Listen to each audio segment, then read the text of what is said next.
Tonight, the trial for the suspect arrested in the murder of Laken Riley is less than 2 weeks away from starting.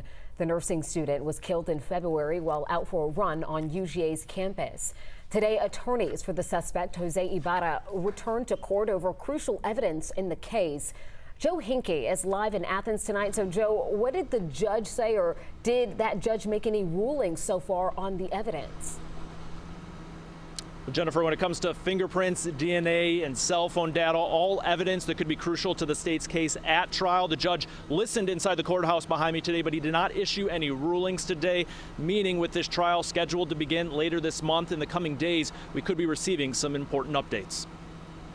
Inside an Athens Clark County courtroom Friday, Jose Ibarra remained silent as he listened to testimony and arguments through an interpreter.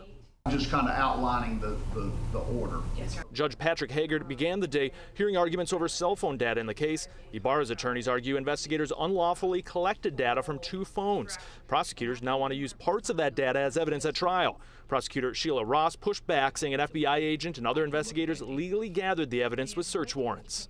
And in searching 1B7 and 1B8, did you stay within the confines of the scopes of those warrants? Yes. The defense is also objecting to certain DNA evidence that could include DNA from Laken Riley's fingernails. Ibarra's attorneys argue they only recently received copies of the DNA evidence and say they need more time to understand it, and estimate it would take 6 weeks to have an expert review it for them and write a report. The ability to file a specific motion in this case is impossible without understanding what the underlying data is. The final piece of evidence discussed in court deals with Ibarra's fingerprint being found on Laken Riley's cell phone, according to records filed by prosecutors. Ibarra is accused of disconnecting a 911 call being made by Riley. The defense does not want the fingerprint evidence used at trial. Prosecutors say the evidence and an expert's testimony should be allowed. And the request to limit the expert's opinion to something that is really no opinion at all, it's just not logical and supported in fact. He's an expert in fingerprints.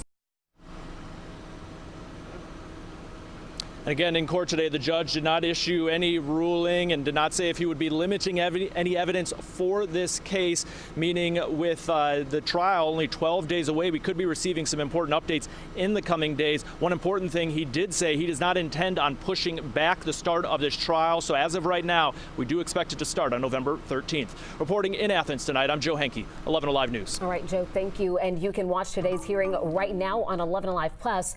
Download it for free right now. All you have to do is search 11 Alive on your streaming device.